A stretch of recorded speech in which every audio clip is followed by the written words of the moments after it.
Welcome back to the Neshoba Valley Chamber Business Buzz podcast. My name is Melissa Fetterhoff. I'm the president and CEO of the Neshoba Valley Chamber, and I'm very excited. Today I am here with Paige from Up With Books.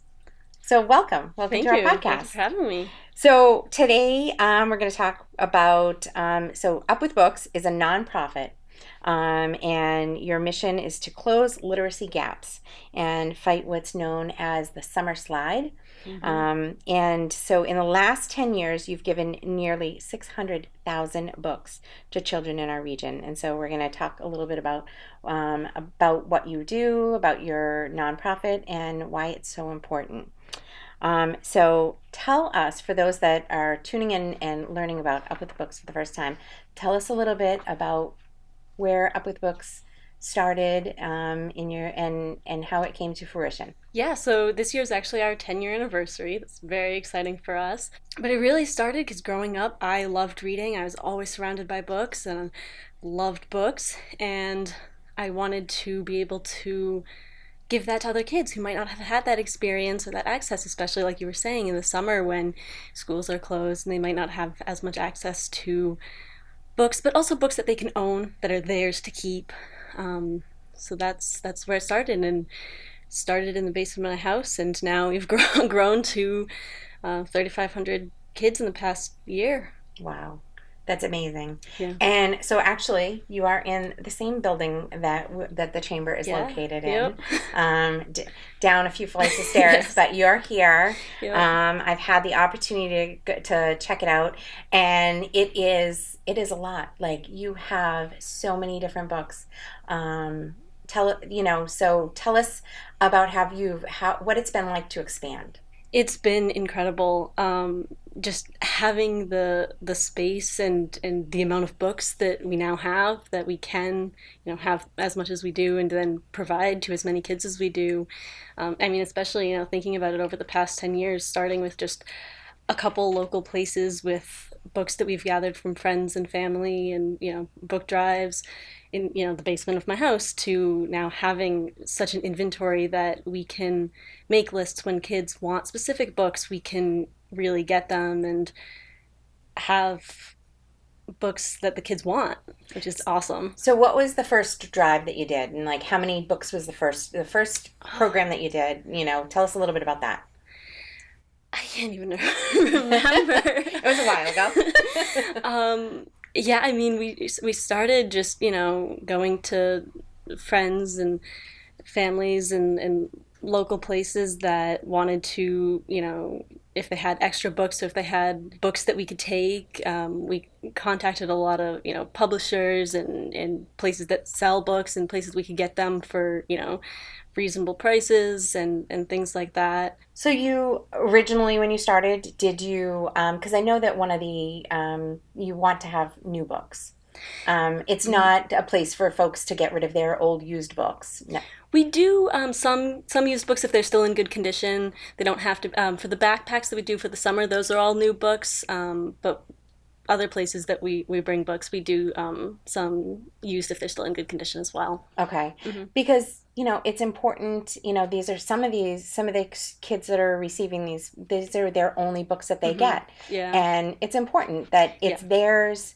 It's a brand new, Mm-hmm. really nice condition. Yeah. Something that they can own. Mm-hmm. So that's important. Yes. Yeah. Especially when they're good titles and series or things that they recognize, and books that I loved when I was growing up that are still really popular today. And it's really the joy of their faces when they see the condition of the book and the title, and Disney princesses that they recognize, things like that. Yeah. And they can have it to keep, and they love that. Nice. Mm-hmm. So you've given nearly 600,000 books to children in the region, but on any given year, what does a year look like? What is you're getting all these books, Mm-hmm. and then what do you do with them? So our biggest program is during the summer. We have a program called Every Summer Has a Story. That's the backpacks. We provide 8 to 10 books so that they could keep them, and have them during the summer months.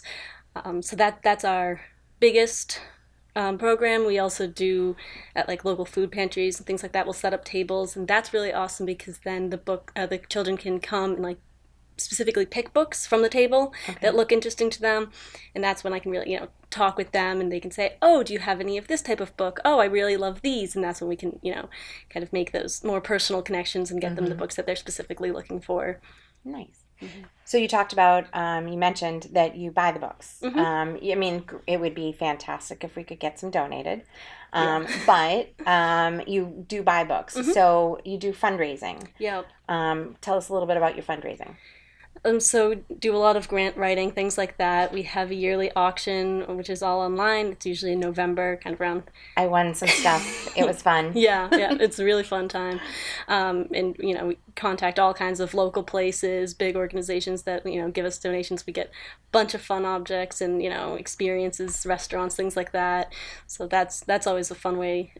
We raise money every year. One of the things that you do that I love that you do to raise awareness, you read books online. I do.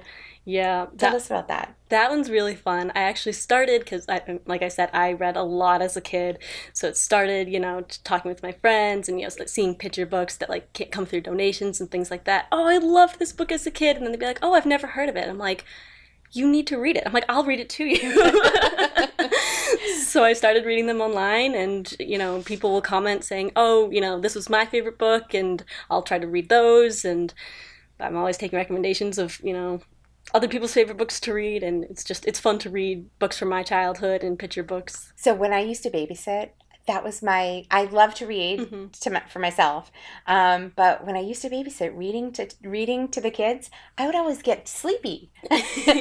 So I could never do what you do because I would be like reading to the audience and I'm gonna fall asleep.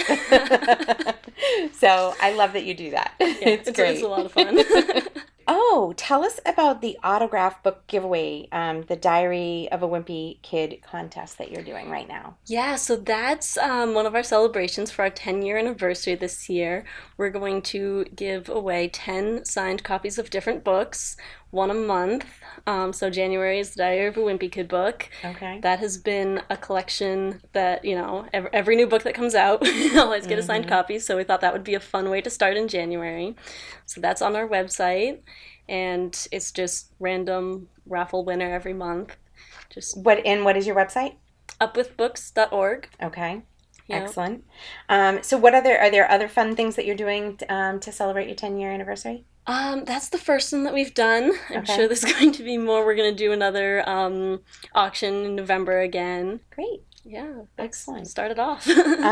So if someone wants to support the mission, what is the best way that they can get involved? There's so many things. We always take donations.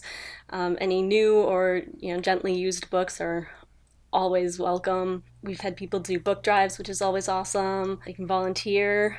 Um, we're all volunteers, so it's always awesome to have people who want to volunteer with us. Great. Share the mission on your social media. So tell us about your social media. Mm-hmm. So you have a Facebook. Yeah, we have Facebook, Instagram, TikTok. TikTok is really where I've been posting a lot of the videos of me reading. I want to Yeah. get those up on YouTube and Instagram as well, but we're on social media and trying to just spread what we do and spread some books with it too. Great. So we're going to switch gears for a minute, All right. and I'm going to do a few rapid fire questions. Okay. Paperback or hardcover? Paperback. Okay, yeah, absolutely. What is your all-time favorite book? Pride and Prejudice. Oh, okay. All right. Library or bookstore? I'm going to say library. Okay, all right. And if you could put one book in every child's hand, what would it be? Magic Treehouse. Oh, I've not read that one. I'll have to read it. I love those books. Nice. Okay, all right.